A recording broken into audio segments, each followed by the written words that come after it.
ICC ಟ್ರೋಫಿಗಳಲ್ಲಿ ಅಂತ ಬಂದಾಗ ಮೂರನೇ ಮುದ್ದು ಐಸಿಸಿ ಚಾಂಪಿಯನ್ಸ್ ಟ್ರೋಫಿ ಜೋಡಿಸ್ಕೊಂಡು ಹೋಗಿದೆ. ಇದು ಡಿಸರ್ವಿಂಗ್ ಟೀಮ್ ಏನೇ, ಖಂಡಿತ ಹೌದು. ಸುವರ್ಣಾಕ್ಷರದಲ್ಲಿ ಮತ್ತೆ ಬರೆಸ್ತಾರೆ ಇವ್ರುಗಳ ಹೆಸರನ್ನ. ಯಾಕೆ ಡಿಸರ್ವಿಂಗ್ ಅಂತಂದ್ರೆ ಅಂತ ಜಾಯ್ ಕೊಟ್ಟಿದ್ದಾರೆ ಇಡೀ ಭಾರತ ದೇಶಕ್ಕೆ. ಬೇಕಾಗಿರುವಂತ ಒಂದು ವಿಕ್ಟರಿ ಆಗಿತ್ತು.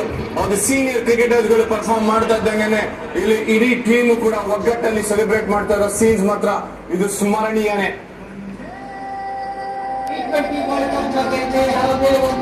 ಸೋಲ್ದೆ ಅನ್ಡಿಫಿಟೆಡ್ ಆಗಿ ಈಗ ಚಾಂಪಿಯನ್ಸ್ ಟ್ರೋಫಿನ ಗೆದ್ದಿರೋದು 5 ಪಂದ್ಯ. ಅನ್ಡಿಫಿಟೆಡ್ ಟೀಮ್, ಚಾಂಪಿಯನ್ ಟೀಮ್, ಅದು team India.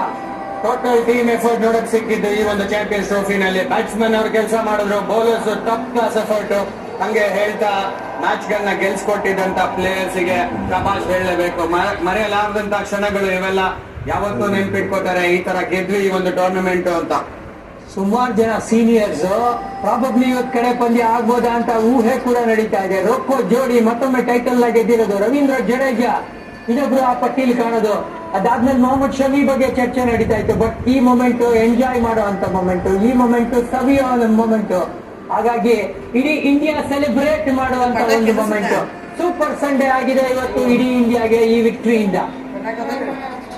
Absolutely phenomenal performance ನ ನೋಡಿರೋದು. ಕ್ಲಿನಿಕಲ್ ಆ ವೈಟ್ ಕೋಟ್ ಹಾಕೊಂಡಿದಾರಲ್ಲ ಅನ್ಸತ್ತೆ ಒಂದ್ಸಲ.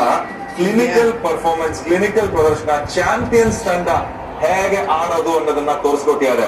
ಜಾನಿ ಅವರು ಹೇಳಿದಂಗೆ T20 ಅನ್ಬೀಟನ್ ಆಯ್ತು, ವರ್ಲ್ಡ್ ಕಪ್ ಗೆದ್ದಿತ್ತು. ಇಲ್ಲಿ ಚಾಂಪಿಯನ್ಸ್ ಟ್ರೋಫಿ ಅವ್ರದ್ದು ಹಾಕ್ಸ್ಕೊಂಡು ಅನ್ಬೀಟನ್ ಆಗಿರೋದು ಟೀಮ್ ಇಂಡಿಯಾ.